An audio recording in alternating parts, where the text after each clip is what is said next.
ministère de l'Agriculture et de l'Élevage de mettre en valeur les grands périmètres rizicoles pour permettre vraiment de résorber cette insuffisance notoire en termes de riz de consommation.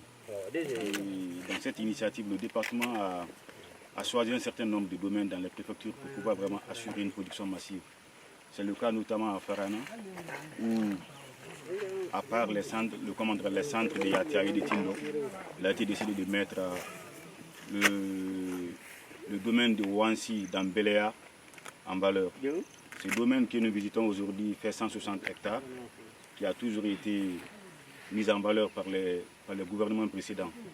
Mais il faut reconnaître que les années passées, ce domaine a toujours été mis en valeur partiellement. Parce que sur les 150-160 hectares, c'est seulement 80 à 100 hectares qui étaient mis en valeur dû du fait que les gens ne démarraient pas la campagne à temps.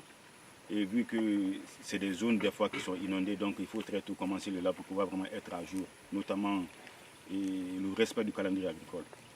Et ce domaine de 160 hectares a été mis en valeur cette année et suivi par notre direction préfectorale de l'agriculture et les cadres techniciens qui sont sur place à Farana.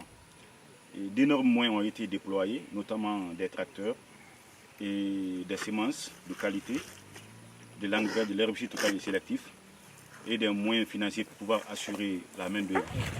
Et aujourd'hui, je crois, on est à 1 mois 10 jours déjà du semis.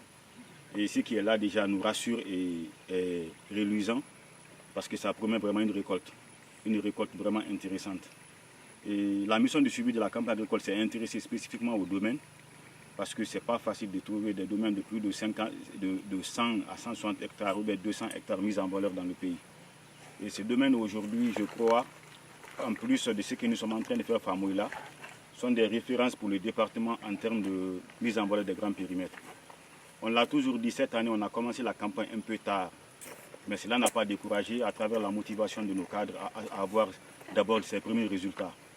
Et ça nous donne aussi des indicateurs très clairs par rapport à la campagne prochaine et quand est-ce qu'il faut commencer la campagne et qu'est-ce qu'il faut faire pour pouvoir vraiment être à jour, pour corriger les petites imperfections qu'on a connues cette année.